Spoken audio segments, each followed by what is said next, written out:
If you can learn start to yourself, then you can solve the half problem of your entire life के त्यस कारणले हामीले कुनै पनि समस्या आयो भनेपछि अथवा कुनै पनि कुरा अप्ठ्यारो भयो भनेपछि गर्दा गर्दै कुनै हार आयो भनेपछि अथवा फेलियर भयो भनेपछि हामीहरू त्यसबाट समाधान खोज्दा खोज्दै कहिलेकाहीँ नभेटाउन पनि सक्छौँ।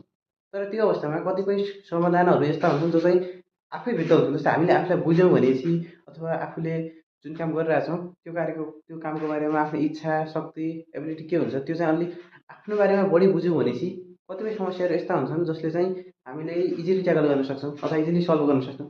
कतिपय प्रश्नहरू त हामीले आफूलाई बुझ्यौँ भने पनि समाधान भइहाल्छन् के। त्यस कारणले पहिला आफूलाई बुझ्न जरुरी छ। हु आई एम भन्ने प्रश्न हामीले आफूले आफूलाई सोध्न जरुरी छ। अनि के हो मेरो क्षमता, के हो म के गर्न सक्छु, मेरो इच्छा के हो, हर कुरा जब आफूबाट जवाब आउँछ नि त्यसपछि मैले के गर्ने, कसरी गर्ने, कति गर्ने भन्ने हरेक प्रश्नको जवाब अटोमेटिक सल्भ भइहाल्छ। त्यसकारण पहिला आफूलाई बुझ्ने प्रयास गरौँ। हामीले अरूको बारेमा धेरै जान्ने चासो राखिरहेका हुन्छौँ, तर त्योभन्दा पहिला आफूलाई बुझौँ हु आई एम। ओके, त्यसमा टुडे हामी फेरि मिल्छौँ भोलि।